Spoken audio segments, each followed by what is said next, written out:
Welcome to the cottage house, the private resort, যেখানে আপনি পাবেন দুটি 2 bedroom private villa, personal pool, fine dine, basketball spot and many aesthetic zone where you can take the best pictures. আমার এখানে সবচেয়ে কি ভালো লেগেছে জানো? ওদের এই ওপেন শাওয়ারটা। You can enjoy the view.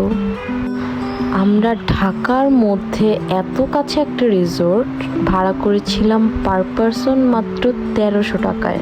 এটি মেনলি আমাদের একটা গার্লস ডে আউট ছিল অ্যান্ড আমরা 10 জন ছিলাম। তোমরা চাইলে তোমাদের বার্থডে বা বিয়ের অনুষ্ঠানের জন্য ফুল রিসোর্টই বুক করতে পারবে 13,000 টাকায়।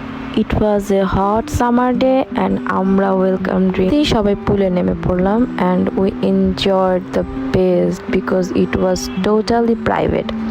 দেন আমাদের অনেক ক্ষুধা লেগেছিল, যেহেতু লাঞ্চ মেনু আগে থেকেই চুজ করতে হয় আর আমরা চাচ্ছিলাম খুব লাইট কিছু, তাই রোস্ট, ডিম, খিচুড়ি অ্যান্ড সালাদ রেখেছিলাম মেনুতে। দেন খাওয়া দাওয়া শেষ করে আমরা সবাই চলে গেলাম ফটোশ্যুট করতে। যারা গার্লস ট্যুর দিতে ঢাকার বাইরে যেতে পারে না, তারা কিন্তু এখন ঢাকার মধ্যেই একদম কাছে সাভারে একটা ডে লং ট্যুর প্ল্যান করে ফেলতেই পারো। সন্ধ্যায় রয়েছে লাইভ বারবিকিউর ব্যবস্থা। আর here's our pictures how it comes out. Really doesn't look like Bangladesh, right? সন্ধ্যাবেলা পাখির কি সুন্দর শব্দ অ্যান্ড রাতের বেলা আমরা কিছু ক্যাপচার করি। It's time to say good bye.